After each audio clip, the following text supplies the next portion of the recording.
सलम का जन्म कौन दिया? औद्योगिक क्रांति।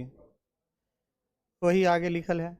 फैक्ट्री में काम करने वाले मजदूर छोटे छोटे घरों में रहा करते थे जहां किसी भी प्रकार की सुविधा नहीं थी। आगे चलकर यही मजदूर वर्ग धीरे धीरे संगठित हुआ और अपना अधिकार के लिए इन पूंजीपतियों से क्या किया? लड़ाई झगड़ा चालू किया। पूंजीपति वर्ग करता क्या था? इन लोगों से ज्यादा काम लेता था और उस काम के बदले उसको पैसा कम देता था। तो वो लोग उस पूंजीपति वर्ग से क्या किया? मार झगड़ा किया। हाँ, सब फिल्म तिलिम देखते हुए, फिल्म सब में देखते हुए एगो रहते होते बड़का मलकिनी। हाँ से एक फिल्म अनिल कपूर के है, कोनो फिल्म एक बड़ी सुंदर है फिल्म, लाडला। हाँ, लाडला, या देखलिए लाडला फिल्म देखबे अहाँ सब। में देखबे यूनियन के जैसे अध्यक्ष बन जाए, वही में देखने है जो मजदूर सबके मलकिनी या मालिक सब की करते रहे, पाई कम देते रहे, ओकरा हमेशा भगाव के धमकी देते रहे। तो वह मजदूर सब आपस में यूनियन बनबे है, मजदूर यूनियन आपस में संगठित हुए है और अपना डिमांड के लिए धमकावत रहे जो सब आदमी मिलकर काम छोड़ देबो, फैक्ट्री तोहर बंद करवा देबो।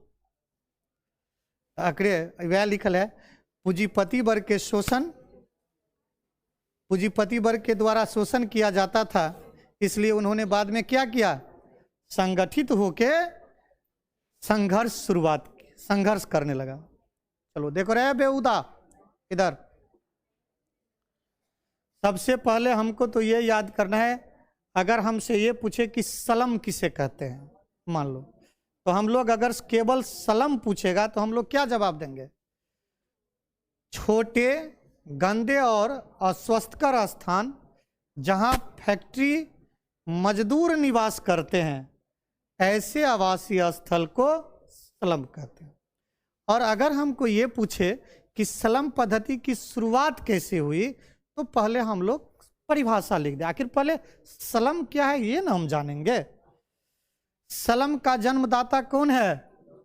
औद्योगिक क्रांति। औद्योगिक क्रांति ने सलम का जन्म दिया। मतलब गरीब लोग शहर के तरफ कब पलायन किया? जब बड़ा बड़ा फैक्ट्री लगा, औद्योगिकरण हुआ तब। तो वह लिखल है फैक्ट्री में काम करने वाले मजदूर छोटे छोटे घरों में रहकर, जहां किसी प्रकार की सुविधा नहीं हुआ करता था, आगे चलकर यही मजदूर ने उत्पादन के उचित वितरण मतलब अपना अधिकार के लिए आंदोलन शुरू किया। पूंजीपति वर्ग के द्वारा इनका क्या होता था? शोषण होता था। इसलिए उन्होंने अपना संगठन बनाया, क्योंकि एकता में बल होता है, आपस में सब संगठित हुआ, यूनियन बनाया। वह लाडला फिल्म कनी देख लेबे में देखबे देने ही सब। और मालिक और मलकिनी कते टेर हुए है, वही में देखबे देखेने है। देखो बेटा, गरीब का दर्द गरीब ही समझ सकता है। जिसका पालन पोषण, जिसका रहन सहन गरीबी से बहुत ज्यादा दूर है, वह क्या गरीबी महसूस कर सकता है? वह गरीबों का दर्द क्या समझ सकता है?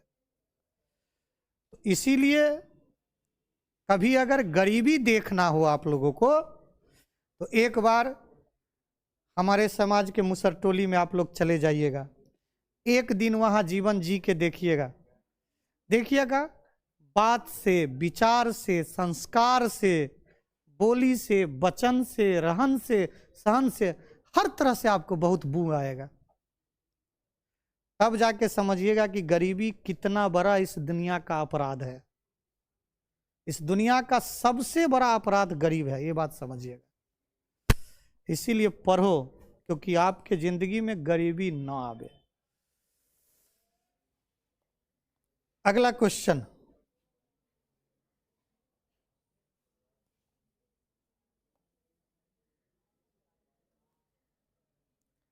अगला क्वेश्चन हम लोगों का क्या है, 12 बंदी प्रथा से क्या तात्पर्य है? 12 बंदी प्रथा से क्या तात्पर्य है? तो सबसे पहले 12 बंदी प्रथा हुआ क्या, 12 बंदी क्या हुआ?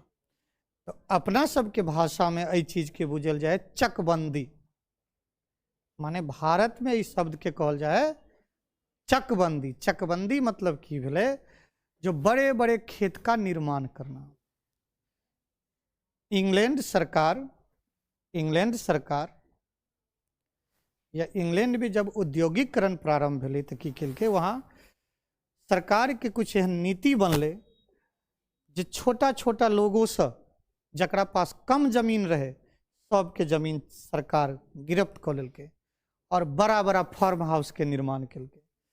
जब आपस में ओहि जगह के लोग के जमीन छीन लेलकै तो सारा गांव घर के जो छोटका छोटका कम जमीन वाला जते भी जमींदार व्यक्ति रहे सब भूमिहीन भ गेल। सब की भ गेल? भूमिहीन। अब इसके पास जीवन जीने का प्रॉब्लम आने लगा तो सारे वर्ग क्या बन गए? अब मजदूर। और वो लोग जाके फैक्ट्री में काम करने लगा। तो देखिए सरकार की ये नीति होती है, सरकार का नियत होता है इस तरह का बात। बाबू तुम्हारे ही देश में देखो आज के दौर में हमारी सरकार सबसे ज्यादा पूंजीपति वर्ग को प्राथमिकता दे रहा है।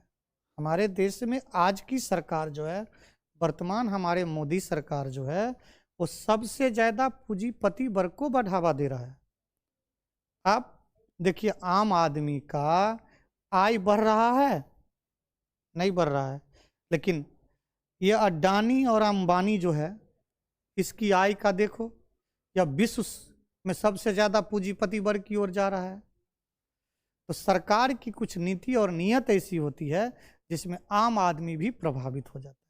इसी तरह वहां भी क्या हुआ, वही किया गया। क्या किया गया? 18वीं शताब्दी ब्रिटेन में पूछता है हम लोगों का क्वेश्चन, 12 बंदी प्रथा का प्रारंभ कहाँ हुआ, किस देश में हुआ? किस देश में हुआ? याद रखना है, कहाँ? ब्रिटेन में हुआ। तो ब्रिटेन में 18वीं शताब्दी के अंतिम वर्षों में बारबंदी प्रथा की शुरुआत हुई। इसमें क्या होता है? इसके अंतर्गत छोटे छोटे खेतों को खरीदकर बड़े बड़े फार्मों का, देखते हो बड़ा बड़ा, जहाँ बृहद पैमाने पर मशीनीकरण का प्रयोग होता है। जैसे हम लोगों का देखते हो यहाँ फार्म, ये जो फार्म है क्या है? सरकार आया, उतना जमीन ले लिया, हम लोग उसको जमीन दिए और अपना वो उत्पादन करे। तो इसी तरह के चकबंदी को कहा जाता है, जहाँ आम लोगों से जमीन छीन के सरकार अपना रख लिया या बड़े बड़े लोगों को हवाले कर दिया। तो इसी प्रथा को कहा जाता है 12 बंदी प्रथा, जिसकी शुरुआत पहले इंग्लैंड में हुआ, हम लोग इधर चकबंदी प्रथा उसको कहते हैं। तो क्या हुआ? अपनी जमीन बेचकर छोटे छोटे किसान क्या हो गए? भूमिहीन मजदूर हो गए और अपनी आजीविका के लिए धंधा की खोज में वह निकट के शहर चला गया। इस तरह इस प्रथा के द्वारा फैक्ट्री में काम करने के लिए सस्ते मजदूर आसानी से तैयार हो गए। देखो तुम्हारा जीवन हो, माने इस देश में रहने वाले व्यक्ति, आम व्यक्ति का जिंदगी हमारे देश के सरकार द्वारा बनाए गए नीतियों से प्रभावित होता है। अभी आप देखिए आपके बिहार में जब ये जो तेजस्वी मुख्यमंत्री बना है, तो ये क्या किया है? बीपीएससी के तहत आप लोगों का एग्जाम लेके और टीचर बनाने लगा है। तो हमारे ही समाज के कितने लड़कों को, लड़कियों को रोजगार मुहैया करवाया। तो क्या ये सरकार की नीति के कारण हुआ कि उसके नीति के कारण हुआ? सरकार की नीति के कारण हुआ। हम तैयार हैं लेकिन रोजगार तो सरकार देगा। तो यहाँ सरकार रोजगार दिया, उसका जिंदगी प्रभावित हुआ, उसका जिंदगी आगे बढ़ा। तो सरकार इस देश में ये तय कर सकता है कि आम आदमी का जिंदगी कैसा होगा। कुत्ता बिलाई नहीं मरो। आम आदमी का जिंदगी कैसा होगा, इसमें हमारे राज्य का और हमारे देश के सरकार का बहुत बड़ा हाथ होता है। अभी अहाँ सबके एक 12वीं फिल्म निकलल है, ओहिमे एक डायलॉग अहाँ सब सुनबे, बड़ी सुंदर ओहिमे डायलॉग देने है। जब वही नाम है हीरो के मनोज, हमरे नाम हो, हाँ मनोज नाम है, और वही ओकर जब इंटरव्यू हुए है तो वही इंटरव्यू के अंतर्गत अहाँ सब समझ में कतेक सुंदर शब्द कौन है, क्या बोले हैं कि लोग जब अनपढ़ रहेंगे, लोग जब अनपढ़ रहेंगे तभी इस बड़े बड़े नेताओं का झंडा ढोने का काम करेगा ना। अगर आप पढ़ लिख लीजिएगा, आप कुशल हो जाइएगा, तो ये जो बैठा हुआ ऊपर आपकी सरकार है उससे आप सवाल कीजिएगा ना, उसके आंख में आंख मिला के आप अपना अधिकार मांगिएगा ना। तो बहुत अच्छा बात उसमें माने यही सुना गया, माने जब लोग पढ़ लिख लेंगे तो सरकार से वह सवाल करेगा, न धर्म के नाम पे उसका कोई झंडा उठाने वाला होगा और न जाति के नाम पे उसका कोई झंडा उठाने वाला होगा। इसलिए वो क्या बोलता है कि अगर मैं आज सिलेक्शन नहीं भी हुआ तो मुझे किसी बात का कोई गम नहीं है, क्योंकि मैंने इस देश में परिवर्तन लाने के लिए अपना योगदान दूंगा। नहीं होगा तो मैं शिक्षक बनूंगा, मैं आईपीएस नहीं बना तो दुनिया को बनाने के लिए काम करूंगा, लेकिन मैं दुनिया को परिवर्तन करूंगा। ये बात कहने है। और याद रखिए, आप भी अगर अनपढ़ रहिएगा तभी है ना लालू यादव मतलब गुआर पार्टी, जय सिया राम मुर्दाबाद, ये कब कीजिएगा? जब आप अनपढ़ और गवार रहिएगा, भक्त से ज्यादा अंधभक्त रहिएगा। नहीं तो आप सरकार से अपना डिमांड कीजिएगा कि हम पढ़े लिखे हैं भाई, हमको रोजगार दो। तो सरकार की नीति से हमारा जिंदगी प्रभावित होता है, ये बात याद रखिएगा। अगला क्वेश्चन यहाँ के है, इस चैप्टर से एक लघुत्तरीय उम्मीद कीजिए आपको रहेगा कि औद्योगिकरण ने मजदूरों की आजीविका को किस तरह प्रभावित किया। अगला क्वेश्चन हम लोगों का है कि औद्योगिकरण ने मजदूरों की आजीविका को किस तरह प्रभावित किया। तो देखिए, औद्योगिकरण से क्या हुआ, बड़ा बड़ा फैक्ट्रियां लगा, और जब बड़ा बड़ा फैक्ट्रियां लगा तो गांव में जो छोटे मोटे पैमाने पर काम हो रहा था, तो बड़ा बड़ा फैक्ट्रियां लगाने से क्या होता है, उत्पादन बहुत ज़्यादा होता है, उत्पादन का लागत मूल्य कम लगता है, जिस कारण मार्केट में सस्ता सामान आता है। तो मार्केट में सस्ता सामान आने के कारण गांव घर का जो छोटा मोटा उद्योग है, जो हाथों से होता है, जिसमें लागत ज़्यादा लगता है, उसका सामान बिकना क्या होता है, बंद हो जाता है। तो छोटा मोटा उद्योग ऑटोमेटिक चौपट, क्योंकि उसके सामान का जब डिमांडे नहीं रहेगा तो भाई उत्पादन क्यों होगा, वो सारे उद्योग धंधा क्या हो जाते हैं, चौपट हो जाते हैं। जना एक तरह से बुझो, जब व्हाइट बल्ब का आविष्कार हुआ, माने ये वाला बल्ब, तो हम लोग क्या किए, वो जो 100 वाट वाला बल्ब था उसको हम लोग खरीद रहे हैं, तो 100 वाट वाला बल्ब बनाने वाला सभी कंपनी ऑटोमेटिक क्या हो गया, बंद हो गया। मान लीजिए जब हम लोग स्मार्ट मोबाइल आया और नोकिया स्मार्ट मोबाइल पे काम नहीं किया, तो हमारे मार्केट में हम लोग क्या किए, दूसरे कंपनी जो स्मार्ट मोबाइल देने लगा हम लोग उसका लेने लिए गए, ऑटोमेटिक नोकिया कंपनी इस मार्केट से क्या हुआ, चला गया। तो इसी तरह जब बड़े बड़े उद्योग धंधा शहर में लगना प्रारंभ हुआ और बृहद पैमाने पर उत्पादन होने लगा, तो उसके उत्पादन में लागत मूल्य भी कम लगा, और चूंकि टेक्नोलॉजी के साथ हुआ तो सामान भी ज़्यादा उपयोगी हुआ, तो ऑटोमेटिक गांव घर का जो छोटा छोटा लघु एवं कुटीर उद्योग था, लघु एवं कुटीर उद्योग मतलब लघु मतलब केवल घर के सदस्य चलाने वाला उद्योग, कुटीर उद्योग मतलब घर और आसपास के 10-5 लोगों से चलाने वाला उद्योग, ये उद्योग से ऑटोमेटिक क्या हुआ, खत्म हो गया।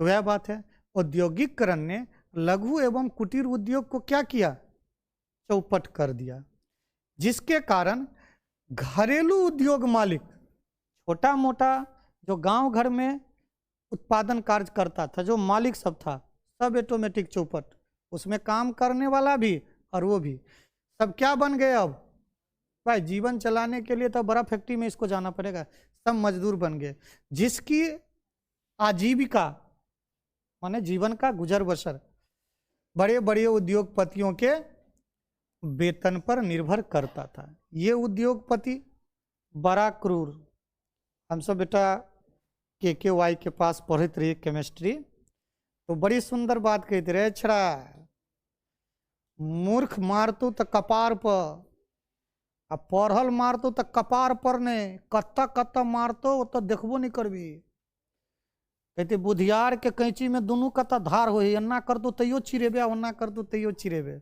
और सच्चाई है, बुद्धिमान इंसान दिमाग से मारता है, उसको घायल नहीं करता है, पंगुए करके रख देता है।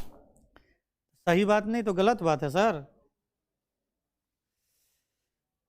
तो वह ये उद्योगपति बड़ा क्रूर, न ज्यादा उसको देता था पैसा और उसके बदले न पैसा ज्यादा देता था, और काम भी क्या करता था, ज्यादा करवाता था। तो वही लिखा है, उद्योगपतियों ने औरतों और बच्चे को भी 16 से 18 घंटा तक काम लेता था, लेकिन उसके बदले उसे वेतन क्या करता था, वेतन बहुत कम देता था। उसकी आय इतनी कम थी कि दैनिक उपभोग की वस्तुओं भी सही से नहीं खरीद पाता था। बेटा अहाँ अखन कहै छियै, आज से 10 वर्ष 15 वर्ष पहले के बात कहब तो अहाँ सब वो जीवन देखने नहीं छियै, हम सब देखने छियै। मजदूर क्लास के अतेक ज्यादा दिक्कत छलै, अतेक ज्यादा दिक्कत छलै जे नहीं पूछू।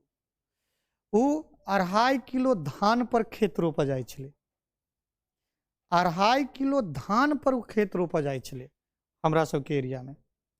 अब 2.5 किलो धान से की होते से यही कहू, हम सब ओकरा अतेक रूप से शोषण केने छलिए, हम ही लोग उसको शोषण किए थे, सच्चाई है। जितना भी किसान था उसको शोषण कर रहा था कि नहीं। तब ये सरकार मजदूर के तरफ ध्यान दिया, बोला तुम्हारे खेत में काम नहीं करेगा 5-5 किलो हम ही देंगे, हट। तो धीरे धीरे उसके जिंदगी में देखो कितना परिवर्तन हुआ है। आगे चलकर यह मजदूर संगठित होकर पूंजीपतियों के खिलाफ धीरे धीरे क्या करने लगा, अब अधिकार मांगने लगा। अते से काम नहीं चलतो, ऐसा ज्यादा देवो पड़तो। अगला क्वेश्चन, कोयला और लौह उद्योग ने औद्योगिकरण को गति प्रदान की कैसे। अहाँ जानते छे, बड़ा बड़ा फैक्ट्री लगावा के लेल मशीन के जरूरी पड़े है, और मशीन के निर्माण कथी से हुए है, लोहा से। बड़ा बड़ा मशीन कथी के बनल है, लोहे के बनल है ना यो। नहीं लोहा रहते नहीं मशीन बनते, और नहीं मशीन बनते नहीं फैक्ट्री बनते। और वही मशीन के चलावा के लेल एनर्जी के जरूरी है, ओकरा तो ताकत तो चाहिए, ऊर्जा तो चाहिए। तो सबसे पहले अपना सब जे जीवाश्म ईंधन में सबसे ज्यादा पहले प्रयोग में ले लिए, वो ले लिए कोयला। एक तरफ लोहा के आविष्कार भेले, जैसे बड़ा बड़ा मशीन बनले, और दूसर तरफ वही मशीन के चलावा के लेल जो ऊर्जा के जरूरी भेले से कोयला प्रदान कल। कई तरह से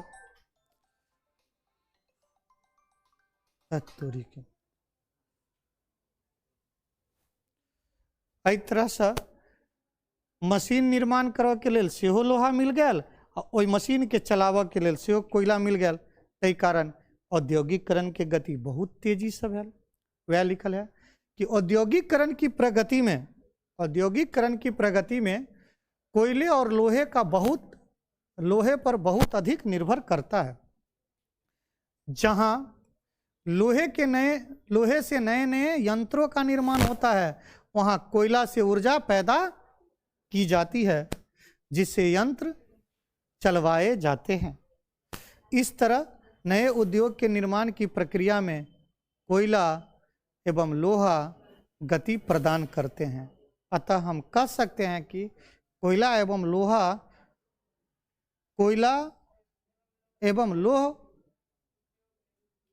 लौह उद्योग ने औद्योगिकरण की प्रक्रिया में गति प्रदान की। मतलब औद्योगिकरण के प्रक्रिया में सबसे ज़्यादा जो योगदान रहा उसमें लोहा के आविष्कार का और कोयला का आविष्कार का, क्योंकि लोहा से क्या हुआ, नया नया मशीन बना और उस मशीन को चलाने के लिए जो ऊर्जा की पूर्ति करनी थी वो भी उसको कोयला से मिल गया। अगला क्वेश्चन, न्यूनतम मजदूरी कानून कब पारित हुआ, इसका क्या होगा? न्यूनतम मजदूरी कानून पहले की हुए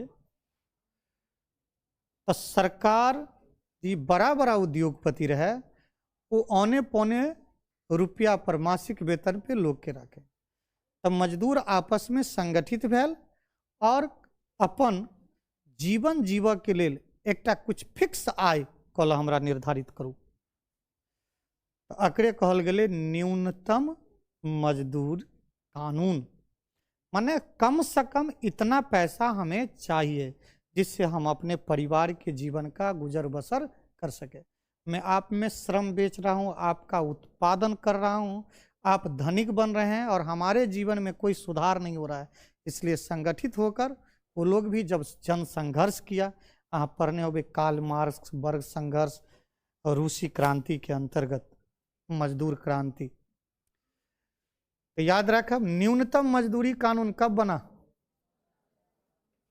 1948। इसका मुख्य उद्देश्य क्या था? मजदूरों के जीवन का ख्याल रखा जाए, मजदूरों की आजीविका का ख्याल रखा जाए, मजदूरों के अधिकार का ख्याल रखा जाए, उसे किसी प्रकार का शोषण नहीं हो, गलत तरीका से उसे मानवीय व्यवहार और मानवीय व्यवहार उससे नहीं किया जाए, वो भी एक मनुष्य है। मजदूरों की कुशलता को कायम रखने हेतु उसे प्रोत्साहन करना, मतलब प्रशिक्षण देना, उसके कार्यस्थल का यह ध्यान रखा जाए जो वह स्वस्थ वातावरण हो, ऐसा नहीं कि वहाँ कार्य करने से वह बीमारियों से ग्रसित हो जाए। तो हम लोगों का ये क्वेश्चन पूछता रहता है न्यूनतम मजदूरी कानून कब पारित हुआ, इसका क्या उद्देश्य थे? तो हम लोग याद रखेंगे न्यूनतम मजदूरी कानून 1948 ईस्वी में पारित हुआ। इसका मुख्य उद्देश्य निम्नलिखित था। पहला, मजदूरों की आजीविका का ख्याल रखा जाए। दूसरा, मजदूरों के अधिकारों का ख्याल रखना। तीसरा, मजदूरों की कुशलता को कायम रखने हेतु प्रोत्साहन करना। और चौथा, कार्यस्थल पर स्वस्थ वातावरण बनाना।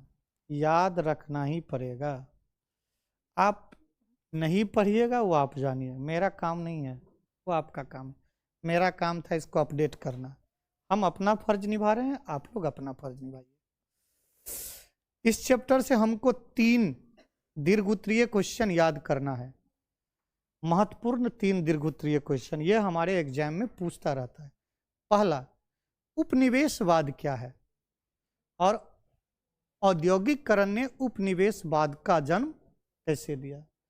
उपनिवेशवाद आप लोग भी जानते होंगे, अर्थशास्त्र में पहले चर्चा हुआ होगा कि जब कोई कमजोर राष्ट्र किसी विकसित राष्ट्र के अधीनस्थ हो जाता है और वह विकसित राष्ट्र उस देश की समस्त आर्थिक एवं राजनीतिक, सामाजिकों कहो, हर प्रकार में वह हस्तक्षेप करने लगता है, तो उस गरीब देश को उस धनी देश का गुलाम उपनिवेश कहते हैं।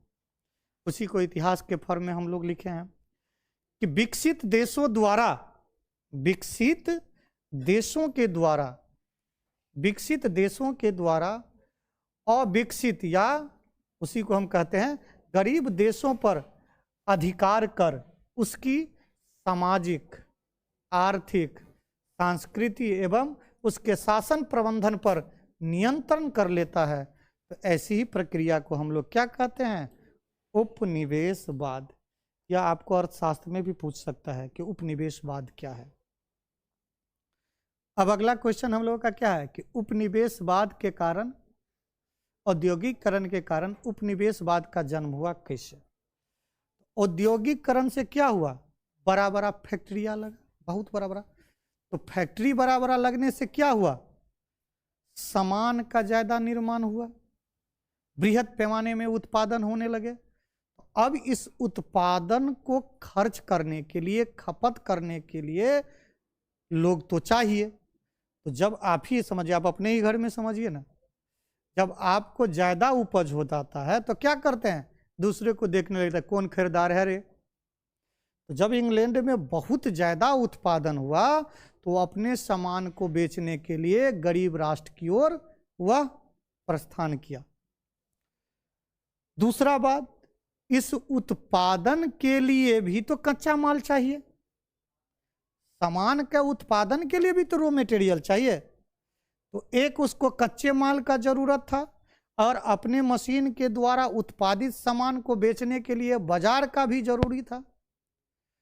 तो इस विश्व में बहुत सारे ऐसे राष्ट्र थे जहां औद्योगिकरण नहीं हुआ था या बहुत गरीब राष्ट्र था, कमजोर राष्ट्र था। वैसे राष्ट्र में, वैसे देश में ये लोग धीरे धीरे पहले व्यापारी बन के आया, वहां अपना सामान बेचा और धीरे धीरे उस देश को क्या किया? गुलाम कर लिया। क्योंकि लोभ इंसान को बढ़ता जाता है। पहले अहाँ सामान ओकरा पाई में दिलिए, अहाँ के सामान पर ओकरा नजर गेले, मन भेलै पाई दे जे फ्रीए में जब हो जात तो फ्रीए में तो अहाँ नहीं देबै जब तक अहाँ के मारत नहीं, अहाँ के ठोंठ नहीं देबै या भिड़ैत नहीं। तो वह भेल अंग्रेज अहाँ के गरीब राष्ट्र के ओर, माने इंग्लैंड के लोग, यूरोपियन कंट्री के लोग धीरे धीरे विश्व के ओर फैलाव हुआ उसका, और उस गरीब राष्ट्र को धीरे धीरे धीरे धीरे क्या किया? गुलाम बना लिया। और क्या करता था? वहाँ इस तरह का व्यवस्था किया कि उस देश में जो छोटा मोटा फैक्ट्रियां है वो बंद हो जाए। अहीं के देश में की भेल? अनेक प्रकार के क्रांति प्रेरित हो गए। तो पीछे के अंग्रेजों की अंग्रेजी नीति के कारण भारत में चलने वाले छोटे मोटे व्यापार, छोटे मोटे उद्योग धंधे नष्ट हो गए। लोगों को जीवन जीने के लिए तो सामान चाहिए। तब क्या किया? वो अपना सामान बेचा और तुम्हारे देश से कच्चा माल ले जाता था और वहां बना के अपना प्रोडक्ट महंगे दाम पे यहाँ बेचता था। तो ये सब कौन किया? औद्योगिकरण, उत्पादन ज्यादा हुआ। तो वह लिखल है कि औद्योगिकरण की शुरुआत सर्वप्रथम ब्रिटेन के सूती वस्त्र उद्योग से हुई। विभिन्न प्रकार के मशीनों का आविष्कार एवं फैक्ट्रियों की स्थापना के परिणाम स्वरूप उत्पादन, बड़े पैमाने पर उत्पादन होना शुरू हुआ। उत्पादन की क्षमता को अधिकतम उपयोग कर अधिकतम लाभ लिया जा सके, इसके लिए अधिक मात्रा में कच्चे माल की आवश्यकता थी। साथ ही बड़े पैमाने पर उत्पादित होने वाले उत्पादों की खपत के लिए बड़े बाजार की आवश्यकता थी। उपनिवेशवाद स्थापित करने से इन दोनों आवश्यकताओं की पूर्ति हो जाती। अभी आपका देश है, इंग्लैंड यहाँ है, यहाँ सामान भी बेचने लगा और सामान बनाने के लिए जो कच्चा माल चाहिए यहाँ से अपना लेके चला गया। तो जब तक इसको हम गुलाम नहीं बनाएंगे तब तक इस देश में हम मनमर्जी से कैसे काम करेंगे? हमारा नहीं टैक्स देंगे, हमारा ही ये हो जाए। तो ये सब किस कारण हुआ? उपनिवेश औद्योगिक क्रांति के कारण।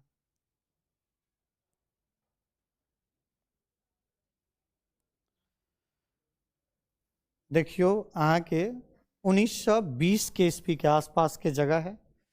1920 के समय में अंग्रेज एक ही छोटा सा भुटुकवा देश कितने देश को गुलाम बना के रखा था। एहन कहल जाए है बेटा कि इंग्लैंड का साम्राज्य इतना बड़ा था कि उसके राष्ट्र में कभी, माने उस राष्ट्र में कभी सूरज अस्त नहीं होता था। माने कहाँ कहाँ कितने जगह को गुलाम बना के रखा था। ये देखो, इसमें तो बर्फे सब है, थोड़े के जगह आदमी है। लगभग आधे विश्व पर वह गुलाम बना के रखा था। तुम भी है यहाँ, इतना को गुलाम बनाया था नेपाल ने।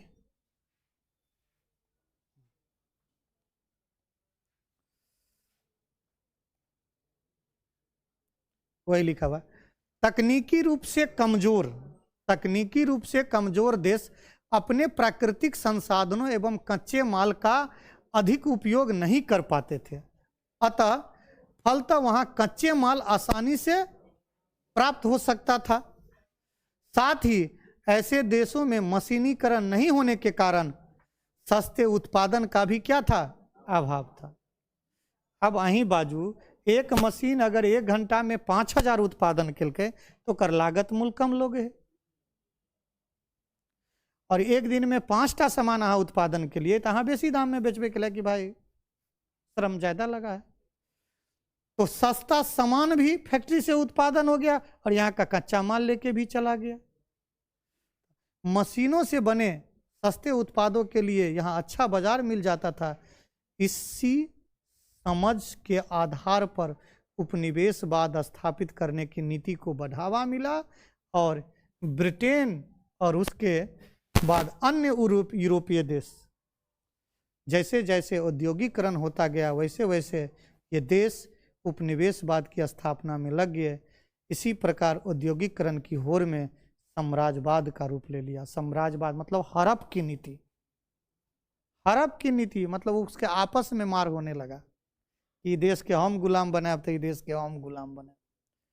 और आप भी 200 वर्ष, कम सम दिन नहीं 200 वर्ष तक आप भी गुलाम थे, और गुलाम रहिएगा कैसे नहीं। आज भी आप गुलामे हैं, आज भी आप गुलामे हैं, ये बात आप याद रखिए। आज भी गुलाम नहीं हो टेक्नोलॉजी का, तू बोलता है ना है सबसे बड़ा गुलाम हो रे गधा। तुम्हारे जेबी में जो मोबाइल है वो केवल तुम्हारे बाप के पैसा का है, लेकिन तुम्हारे देश के फैक्ट्री का नहीं है, किसी विदेशी फैक्ट्री का है। मैं गुलाम नहीं हूं तो क्या हो, मैं गुलाम नहीं तो क्या हो। हम वो केवल तुम्हारे सरकार को 18% टैक्स देता होगा, बाद बाकी सब पैसा अपने पास ले जाता होगा ना। चलिए अगला क्वेश्चन, औद्योगिकरण के परिणाम स्वरूप होने वाले परिवर्तन पर प्रकाश डाले। औद्योगिकरण के परिणाम स्वरूप मतलब औद्योगिकरण के परिणाम को लिखे, औद्योगिकरण का कारण। तो देखो औद्योगिकरण का परिणाम क्या हुआ, जब ये बड़ा बड़ा फैक्ट्री लगा तो सबसे बड़ा क्या हुआ, बड़े बड़े शहर विकसित होने लगे। जब ये औद्योगिकरण हुआ तो बड़ा बड़ा उद्योग धंधा लगने लगा, तो उसके आसपास मजदूर भी घर बनाने लगा, ओकरा प्रबंधक के राख के है, बड़ा बड़ा आवासीय क्षेत्र बनो लगल। आप भी देखिएगा बड़ा बड़ा शहर में क्या है, बड़ा बड़ा उद्योग धंधा। तो पहले उद्योग धंधा प्रारंभ हुआ तब उस शहर का विकास हुआ। तो औद्योगिकरण का सबसे पहला परिणाम क्या हुआ, नगरों का विकास होने लगा। दूसर, हमारे गांव घर में जो छोटे छोटे उद्योग धंधा चलता था वो क्या हुआ, बड़े बड़े फैक्ट्रियां के उत्पादित वस्तु के सामने उसका वस्तु टिक नहीं पाया, इसीलिए उसका क्या हो गया, सत्यानाश हो गया था। दूसरा परिणाम क्या हुआ, छोटा छोटा उद्योग धंधा का सत्यानाश हो गया। तीसरा, साम्राज्यवाद का विकास। अब ये हम लोग जाने हैं कि जो इस देश में औद्योगिक क्रांति हुआ, पहले बड़ा बड़ा फैक्ट्रियां लगा, उत्पादन खूब ज्यादा होने लगा, वो देश गरीब देश को अपना गुलाम बनाने लगा, वहां अपना साम्राज्य स्थापित करने लगा। तो ये परिणाम हुआ कि तेजी से गरीब राष्ट्र गुलाम होने लगे। समाज में वर्ग विभाजन, माने समाज में 3 वर्गों का उदय हुआ, पूंजीपति वर्ग, मध्यम वर्ग और मजदूर वर्ग। ये सब कौन दिया, औद्योगिकरण से। फैक्ट्री मजदूर वर्ग का जन्म, पहले तो केवल खेतों में काम करने वाले मजदूर होते थे, अब फैक्ट्री में काम करने वाला मजदूर लेबर हो गया। श्रम पद्धति की शुरुआत, बड़े बड़े शहरों में गंदी गंदी बस्तियां बसने लगी। तो चलो वहां सब की याद रखबे। जो औद्योगिकरण के परिणाम लिखे, अगर आपसे ये पूछे कि औद्योगिकरण के 4 परिणाम लिखे तो क्या क्या लिखिएगा? नगरों का विकास, कुटीर उद्योग का पतन, साम्राज्यवाद का विकास, समाज में वर्ग विभाजन, फैक्ट्री मजदूरों का जन्म, सलम पद्धति का शुरुआत। लेकिन ये क्वेश्चन केवल हम दीर्घोत्तरीय लिख सकते हैं बेटा। सामाजिक विज्ञान के अंतर्गत हमको 100 से 120 शब्द दीर्घोत्तरीय प्रश्न का उत्तर देना है। वहां शब्द सीमा होता है 100 से 120 शब्द। ज्यादा लिखना बेवकूफ़ी नहीं है, लेकिन काबिलियत भी नहीं है, ये भी बात समझो। क्यों काबिलियत नहीं है? क्योंकि हमें 4 दीर्घोत्तरीय प्रश्न का जवाब देना है और हमारे पास 2 घंटे हैं। कितना बोला? 2.5 घंटा में नहीं बोल रहा हूं, आपके पास बेटा 2 घंटा है, ये याद रखिए। आप आधा घंटा को कभी जोड़िए ही नहीं। 80 नंबर का परीक्षा होता है, उसमें 2 ही घंटा आपका है, ये बात आप समझिए। 15 मिनट का आप ऑटोमेटिक पहले वार्निंग घंटी हटा दीजिए, आपको शिक्षक देगा ही नहीं। आपके पास 2 से 2.25 घंटा है। हमको इसमें 4 दीर्घोत्तरीय भी जवाब देना है और सभी का लघुत्तरीय भी जवाब देना है। तो अगर एक ही क्वेश्चन का आंसर अगर हम 300 शब्दों में देने लगेंगे तो हम 20 से 25 मिनट तो उसी में दे देंगे, क्योंकि लिखना नहीं है ना, सुंदर लिखना है ना। लिखना हमको नहीं है ना रे, सुंदर लिखना है ना, उसको अच्छा नहीं लिखना है। वहां बैठे हुए विद्यार्थी को नहीं पढ़ना है, मैं भी जानता हूं, लेकिन कुछ इसमें बच्चा है जो पढ़ने वाला है, उसको पढ़ना है। मैं तभी से पढ़ा रहा हूं तो देख रहा हूं कि कितने बच्चे को इधर ध्यान है। ऐसी बात नहीं है कि मैं नहीं देख रहा हूं, ये बात सब हम भी देख रहे हैं कि कितना बच्चा इसको आत्मसार कर रहा है, कितना बच्चा इसको एंजॉय में ले रहा है। अगर हमको 2 अंक में पूछेगा औद्योगिकरण के परिणाम लिखे या औद्योगिकरण के परिणाम पर प्रकाश डाले, तो हम लोग क्या लिखेंगे? केवल इतना, क्या लिखेंगे? नगरों का विकास, कुटीर उद्योग का पतन, साम्राज्यवाद का विकास, समाज में वर्ग विभाजन एवं बुर्जुआ वर्ग का उदय, फैक्ट्री मजदूर का जन्म, सलम पद्धति की शुरुआत। हम लोग लगभग इस सब बात को जानते ही हैं, लेकिन दीर्घोत्तरीय में लिखेंगे तो इसमें थोड़ा सा और भाषण दे देंगे। इसके अतिरिक्त 1850 से 1950 के बीच औद्योगिकरण के फलस्वरूप भारत में वस्त्र, लोह, कोयला जैसे उद्योग का विकास हुआ। बड़ी बड़ी फैक्ट्रियां खुलने लगे, प्राचीन गृह उद्योग का पतन हो गया। अधिक उत्पादन से साम्राज्यवाद को बढ़ावा मिला। मजदूर वर्ग प्रकाश में आया, जिसकी स्थिति चाय, कॉफी और रबर के बागानों में काम करने वाले से भी अधिक बदतर था। हमने कुछ नहीं लिखा, उसी को आगे थोड़ा कर दिया। तो शब्द सीमा को भी ध्यान में रखा जाता है। एकदम इजी है, इजी। इससे इजी बेटा नहीं होगा, तो पहले कर देते हैं। अगला क्वेश्चन,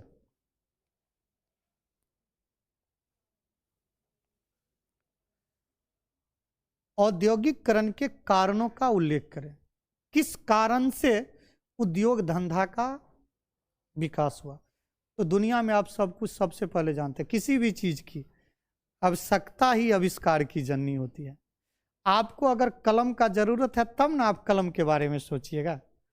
तो चूंकि पहले उत्पादन हाथ से होता था, ज्यादा लोगों को नहीं मिलता था, तो लोगों ने अपना दिमाग लग जाए आखिर क्या ऐसा किया जाए कि उत्पादन ज्यादा पैमाने पर हो, सस्ता हो। तो ये लोगों को पहले आवश्यकता महसूस हुआ। इसी आवश्यकता का परिणाम स्वरूप है सोच का नतीजा ही आविष्कार होता है जीवन में, ये बात याद रखिएगा। तो सबसे पहले हम लोग याद रखेंगे क्या? कारण में आवश्यकता ही आविष्कार की जननी होती है। नए नए मशीनों का आविष्कार हुआ, कोयला एवं लोहा प्रचुर मात्रा में मिलने लगा, फैक्ट्री प्रणाली की शुरुआत हुई, अब लोग बड़े बड़े फैक्ट्रियां लगाने लगा, सस्ते श्रम उपलब्ध हो गया, यातायात की सुविधा हुई, विशाल औपनिवेशिक स्थिति। बहुत सारे ऐसा गरीब देश था जहाँ बड़े बड़े लोग अपना उत्पादन बेचने का काम करने लगा, अच्छा अच्छा देश। अब उसी को हम लोग थोड़ा सा ज़्यादा विस्तारित किए हैं, क्योंकि शब्द सीमा को हमको ख्याल रखना पड़ेगा। तो हम लोग याद रखेंगे, इसी को आगे बढ़ा के। सबसे पहले कोई भी चीज़ इंग्लैंड में हुआ, आप लोग जानते हैं। तो ब्रिटेन में स्वतंत्र व्यापार एवं अहस्तक्षेप की नीति ने वहाँ व्यापार को विकसित किया। स्वतंत्र व्यापार, अहस्तक्षेप की नीति क्या हुआ? माने स्वतंत्र व्यापार मतलब हुआ वहाँ के सरकार वहाँ के बड़े बड़े मिल मालिकों को, फैक्ट्री वाले को ये अधिकार दिया कि आप जहाँ जाके अपने सामान बेच सकते हैं, हमारे तरफ से आप स्वतंत्र है। अहस्तक्षेप मतलब हुआ कि सरकार आपको किसी भी प्रकार से आपके कार्यों में दखल अंदाजी नहीं देगा। हमारी सरकार बहुत सारे कार्यों में दखल अंदाजी देता है कि नहीं देता है? आप देखते होंगे, हम गलत करते हैं, हमको पकड़ के ले जाता है। तो ये क्या हुआ? हस्तक्षेप करना। हमें लाइसेंस लेना पड़ता है, तो सरकार हमारे काम में हस्तक्षेप किया, वो हम पे टैक्स ज़्यादा कर देता है, तो ये हस्तक्षेप हुआ। वो क्या किया? स्वतंत्र कर दिया, जो आप जो कीजिए, लेकिन अच्छा काम कीजिए। तो है ब्रिटेन में स्वतंत्र व्यापार एवं हस्तक्षेप की नीति ब्रिटिश में व्यापार विकसित किया। 18वीं शताब्दी के उत्तरार्ध में ब्रिटेन में नए नए यंत्रों एवं मशीनों ने औद्योगिकरण के मार्ग को प्रशस्त किया। कोयला, लोहा की प्रचुर मात्रा उपलब्ध होने और सस्ते मजदूर का आसानी से मिलने से औद्योगिकरण का बढ़ावा, इसी को वर्णन किया हुआ है। देख लो, हम कहीं से एक्स्ट्रा बात आपको नहीं दिए हैं। यातायात के अच्छे साधन से भी औद्योगिकरण के विकास में मील का पत्थर साबित हुआ। मतलब औद्योगिकरण में किस किस चीज़ों का योगदान रहा? तो नए नए यंत्रों का, सरकार की हस्तक्षेप नीति माने लोगों को दिया, अवसर दिया जो बढ़िया, कोयला, लोहा का आविष्कार, सस्ते मजदूर की उपलब्धता, यातायात के कुशल साधन, इन्हीं सब के समग्र प्रयास से, तेजीकरण से औद्योगिकरण होने लगा। ये हम लोगों का चैप्टर था।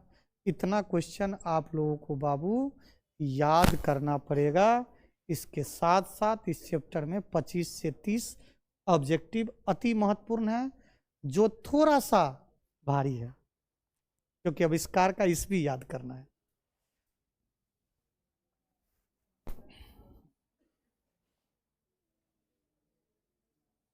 अरे